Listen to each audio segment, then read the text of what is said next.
Ok, donc bonjour à tous et bienvenue sur Diaspora Africaine. Donc moi c'est Wilfried Zemtsa. Aujourd'hui on parle d'Amérique, on parle de Donald Trump, nouveau président des États-Unis. Donc vidéo en réaction à cette élection récente et qui a suscité beaucoup d'émoi, beaucoup de réactions du fait de certaines actions qui ont été commises par la suite, dont on va en parler rapidement là. Donc là on est sur le plateau de tournage des... On est quand aujourd'hui? On est samedi le 25, c'est ça? Samedi le 25, voilà. Donc on est sur le plateau de tournage des podcasts et puis on a pensé à faire cette petite vidéo qui sortira d'ailleurs demain, je crois. Et puis par la suite, vous aurez des podcasts. Donc aujourd'hui, on parle de Trump, comme je l'ai dit tantôt, et de son élection. Président très sulfureux, personnage très sulfureux. Grand danseur par ailleurs, on a découvert récemment sur la toile ses nombreux talent en danse, des gestes très simples mais qui dégagent une certaine prestance, voilà. Mais c'est pas ce qui nous intéresse. Ce qui nous intéresse, c'est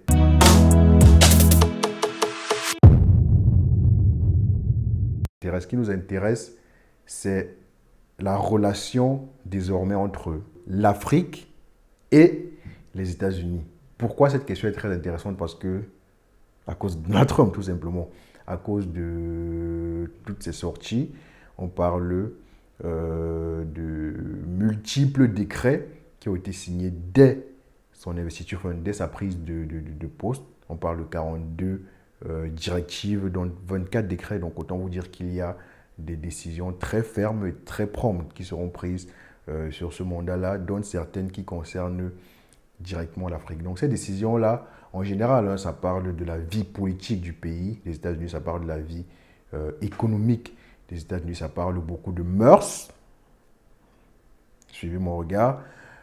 Divers et variés, donc c'est vraiment dans des secteurs très divers, avec un point focal, avec un lien qui réunit tous ces secteurs-là, les États-Unis.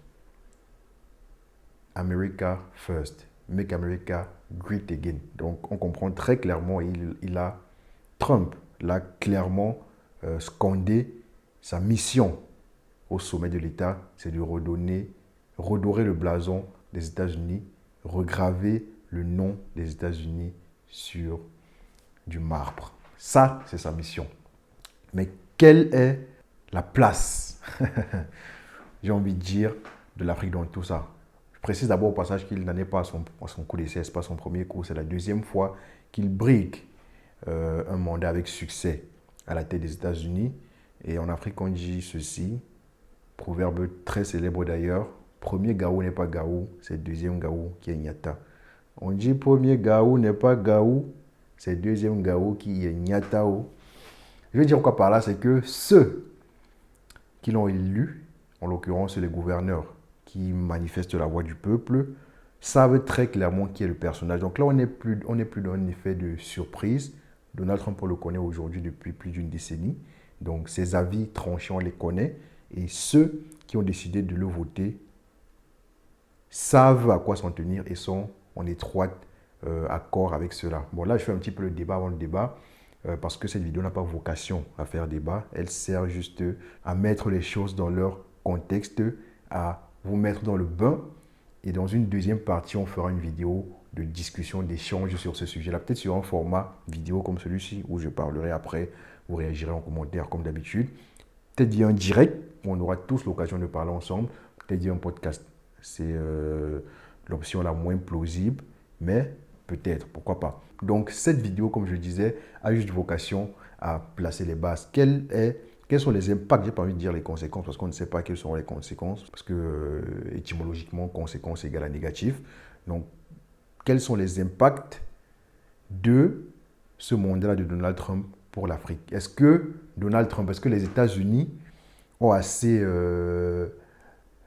assez grands, j'ai envie de dire, pour faire trembler l'Afrique? Il y a notamment quelques mesures dans les décrets qui ont été pris qui impactent directement l'Afrique. Je n'ai pas envie de dire les Africains, mais l'Afrique, parce qu'il y a certains Africains qui vivent aux États-Unis, qui sont totalement intégrés, qui y sont de façon officielle, qui ont même la nationalité. Donc ces mesures-là les impacteront de façon explicite et directement, sans forcément besoin de contourner, parce qu'ils sont considérés comme des citoyens américains. Mais quels sont les impacts sur l'Afrique? On a certains décrets, notamment comme le resserrement des conditions d'immigration, l'expulsion de tous ceux qui sont sur le territoire et qui sont entrés sur le territoire de façon frauduleuse, la suppression du droit de sol, très important. On a également des lois qui concernent la finance. On a, j'ai envie de dire, une réorientation, une restructuration de la politique de collaboration financière avec l'Afrique, notamment au travers du FMI, où on demandera peut-être à l'Afrique de rembourser toutes ses dettes. On a une mise en suspension effective de toutes les aides au développement de l'Afrique. Ça, ce sont les conséquences directes. Les États-Unis sont notamment également sortis de l'OMS, l'Organisation mondiale de la santé, sortis de l'OTAN, Organisation des traités de l'Atlantique Nord. Donc autant vous dire que des décisions très lourdes, très capitales, sont en train d'être prises, et ça aura des impacts parce qu'un continent comme l'Amérique, qui figure parmi les pays de tête sur le plan de l'économie mondiale, parce qu'il s'agit là principalement de poids économique, tout ce qui est influence politique, géopolitique, culturelle même, ce sont des corollaires de l'influence économique. Donc tout, à mon sens, part du pouvoir économique. Donc lorsque ce pays-là tousse, il y a forcément des réverbérations dans tous les pays aux environs, et encore plus dans des pays comme l'Afrique qui sont en phase de développement et donc qui sont plus sensibles à ce genre je n'ai pas envie de dire perturbation, mais à ce genre de réaction-là. On va le dire comme ça. Donc, à quoi est-ce que l'Afrique doit s'attendre? Est-ce que l'élection de Donald Trump à la tête des États-Unis est un mauvais coup pour l'Afrique? Est-ce que c'est plutôt un bon coup pour l'Afrique? Est-ce que du fait du recentrage de l'Amérique sur eux-mêmes, il n'y aura pas des velléités à collaborer de façon plus équilibrée, de façon respectueuse, de façon plus bilatérale avec l'Afrique, et on sort de ce carcan-là où on se dit, ces gens-là, on doit les aider.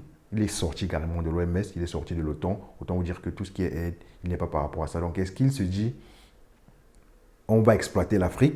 Donc, est-ce qu'il reste dans la logique de l'exploitation des richesses que peut proposer l'Afrique?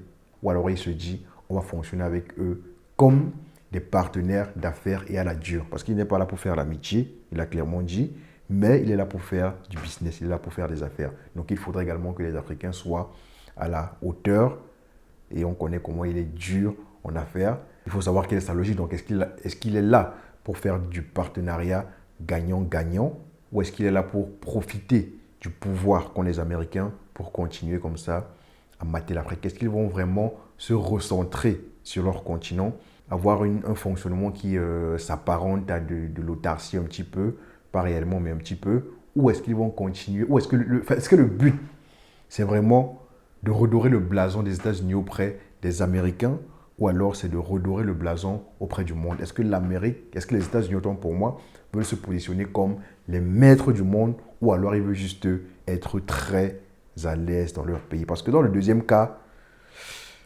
c'est un peu moins bon pour l'Afrique. Mais bon, je ne vais pas faire le débat avant l'heure. Là, je pose les bases, je vous mets dans le contexte, et puis rendez-vous la semaine prochaine. Je ne sais pas exactement quand, ça sera peut-être un jeudi live comme d'habitude sur la chaîne, ou alors un samedi, ou alors un dimanche. Donc je vous donne rendez-vous pour un échange sur ce sujet-là. D'ici là, n'hésitez pas à parcourir la chaîne. Vous avez certainement raté plein de vidéos qui ont été publiées récemment, donc n'hésitez pas à parcourir la chaîne pour les revisionner, parce que c'est le but. Elles sont là, elles ne bougent pas. Vous pourrez les regarder a posteriori. Voilà, donc d'ici là, très bonne journée à vous, portez-vous bien et salut.